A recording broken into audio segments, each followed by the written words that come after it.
who has the better opportunity to carve out a role independent of an injury and independent of the starting running back? That to me is Bucky Irving. And Todd Bowles today, we're recording this on Monday, said Bucky Irving has earned more snaps going forward. I still think Rachaad White's going to be the passing down back, but he was an inefficient runner last year. And it's clear to me that Bucky Irving is the better between the tackles grinder for the Buccaneers and what should be for most of the year a pretty good offense. Yeah, I think we're moving to a split backfield here. Rachaad White dominated the work all of last season, one of the best bell cow backs available in the entire league. But we're moving towards a split backfield here. Maybe Rachaad White, maybe he's been a little bit miscast as a lead runner here in this offense. Last year, he was very ineffective, and now we have a back here in Bucky Irving that's better in it. Let's split up the workload a little bit. It's not the best for fantasy because that means we're gonna divide the work here and divide the fantasy production between these two guys. But maybe Bucky maybe just overtakes him in all facets of the game as well. So we're getting a bigger workload for him moving forward, and especially if you're in a deeper format, he should be already picked up and owned, but could be pushing for more work here. What? Why are you shaking your head? You're welcome.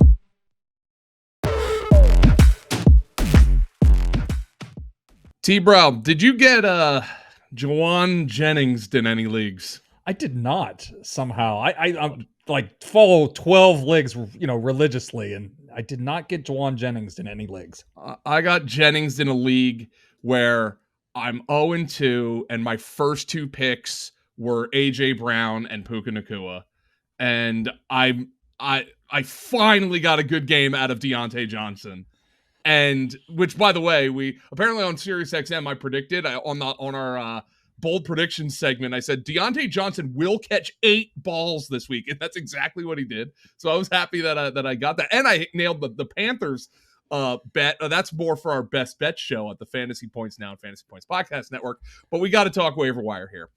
Look, it's easy in hindsight to see Jauan Jennings going off with no, Deebo Samuel, but he's never been this guy.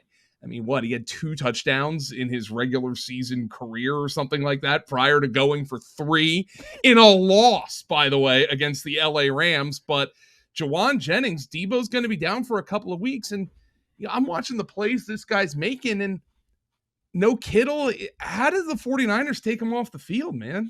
Yeah, it was impressive. I got Jennings in a different way. I had Brandon Ayuk props, and they couldn't quite get home because Jauan Jennings was busy scoring touchdowns from all over the place and just erupting for just a massive fantasy game. So, hey, we're looking at both a long-term, not a long-term, but at least the next week, at least Deebo Samuel with his calf injury, and George Kittle as well, hamstring injury. We've seen the last couple of weeks, guys like T. Higgins and Dameon Pierce who pick up these midweek hamstring injuries. They end up missing multiple games. So we're in for another potential blow-up spot here for Jauan Jennings this week. So they have the New England Patriots, and if it stretches out to another game or two, they have the Arizona Cardinals in week 5. So this could be a massive stretch of games here for Jauan Jennings. And hey, Brandon Ayuk is struggling a little bit. Maybe Deebo Samuel doesn't get completely healthy, and George Kittle, these could be lingering issues. So Jennings is going to stay involved. I don't think if the roster is completely healthy, I'm sure he's still going to be the low man, but he's going to be annoying as shit to follow, to be completely honest with you. Yes. So I mean, I would ride the hot hand for now. He could easily go off again next week or for at least the next 2 weeks, but he should be at the top of your priority here, especially if you're hurting for help at the wide receiver position right now. I like to fact check myself, by the way. He scored 2 touchdowns in the last 2 regular seasons, but he actually had 5 as a rookie. He caught a touchdown on 1 out of every 5 receptions. So Jauan Jennings, is going to be the head of the waiver wire this week. And look, I had him in the Fantasy Points Invitational, our SiriusXM Listeners League, in week 1. I just picked him up to start him for Christian McCaffrey, who got ruled out late. And then I thanked him for his service, sent him on his merry way. and I probably should have kept him on my roster. But such is life, Tom. So let's go to the quarterback position where there is no indication, even an injury, which now turns out to be a knee bruise. Can't slow down touchdowns yet again. He's getting the ball to Justin Jefferson. He's doing this without Jordan Addison and TJ Hawkinson.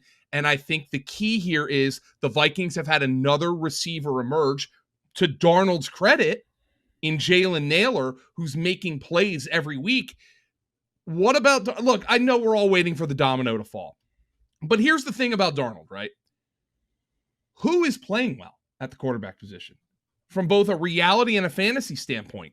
Don't you want to try to ride the hot hand? Yeah, I understand Derek Carr just screwed everybody over. That's what Derek Carr does. Maybe Sam Darnold will screw everybody over. That's what Sam Darnold does. But to be completely honest with you, Tom, this looks pretty good, and I think Kevin O'Connell really knows how to scheme them up. Yeah, hey, we saw this towards the end of last year after Kirk Cousins went out. They remained very pass-heavy. They were producing fantasy-relevant quarterbacks, even though they were deep into the depth chart at that point. So this doesn't feel like a fluke, and this is actually a pretty good team. They've beaten some good teams here, San Francisco, and to beat a Houston Texans team. So, hey, this feels kind of real, and hey, we're even doing it with Justin Jefferson playing through injury here last week, and Jalen Nailor is being elevated. We're going to get Jordan Addison back maybe as early as this week. He's been dealing with this ankle injury. That's going to help the receiving core, and then we're going to have TJ Hawkinson coming down the road here in the near future.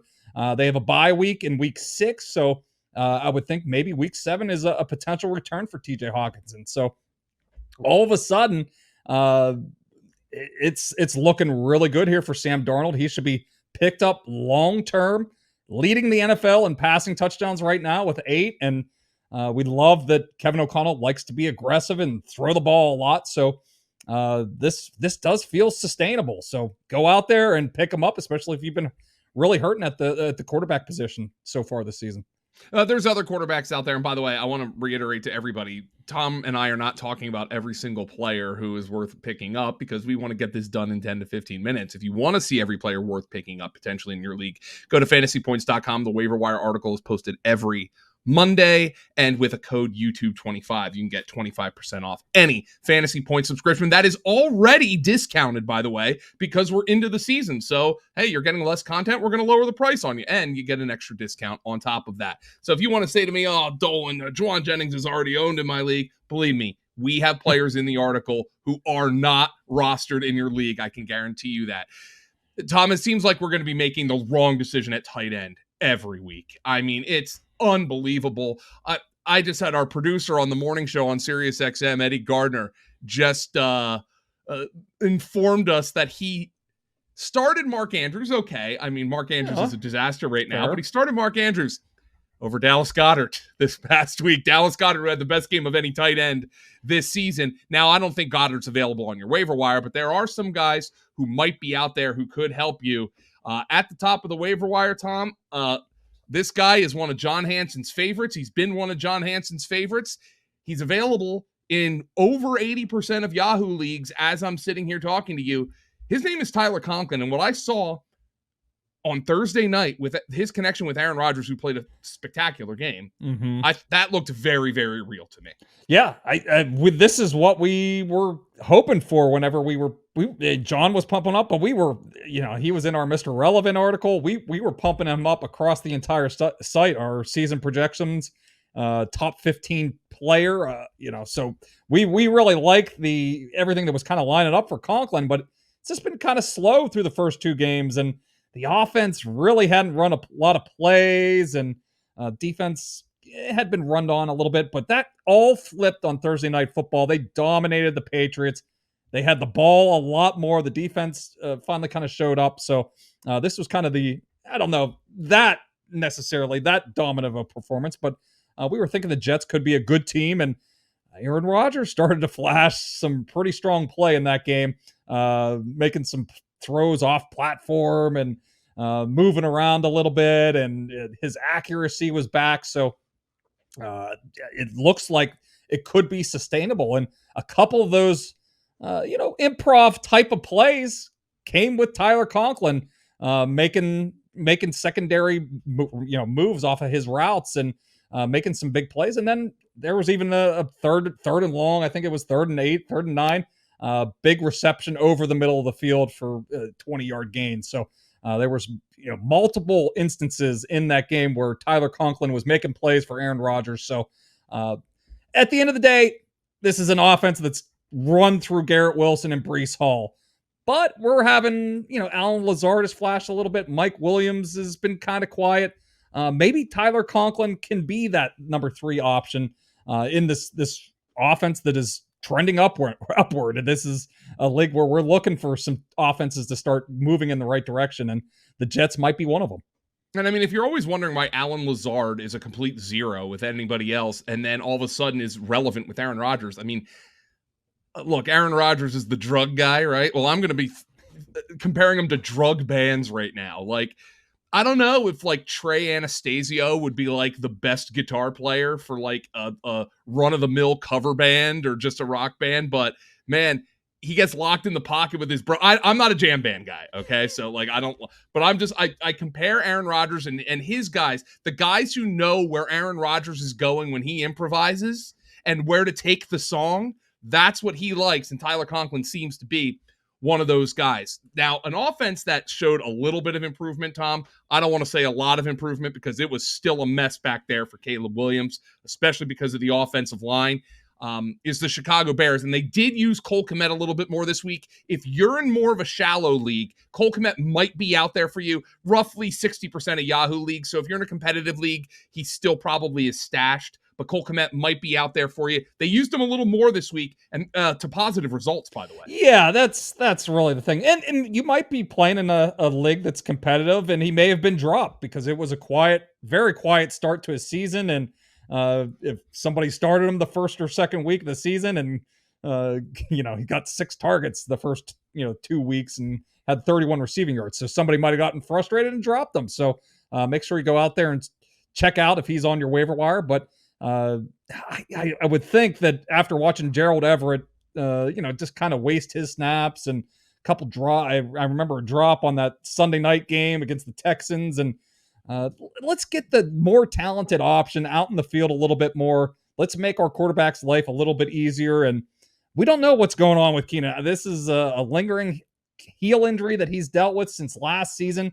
He's missed 2 consecutive games. If he's out of the middle of the field here, that's also a positive here for Cole Kmet. So, everything is trending in the right direction. Hopefully, Shane Waldron continues to use Cole Kmet at a higher rate on with his route shares and his snap shares than Gerald Everett. So, I'm getting a little bit positive. Maybe this is a start for Caleb Williams as well. This offense has looked lethargic through the first couple of weeks of the season.